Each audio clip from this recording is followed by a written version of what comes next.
2ให้นะคะ23 2อ่ะต่างกันกี่ไซส์อ่ะ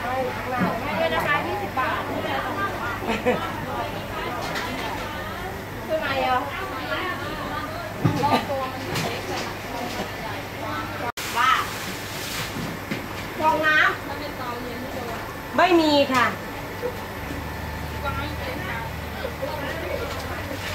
พี่ส่งให้ด้วยนะคะ20 บาทอยากสั่งพาส่งให้โรงแรมพี่เดี๋ยวหนูจะให้ตังค์20 บาทไงพี่ส่งให้ด้วยได้นะพี่เราไม่ได้เอาพรีเซนเตอร์ไม่ต้องไม่เผื่อเราจะส่งให้เราจ่ายเขา20 บาทไง2 นาทีเลิกได้นะคะ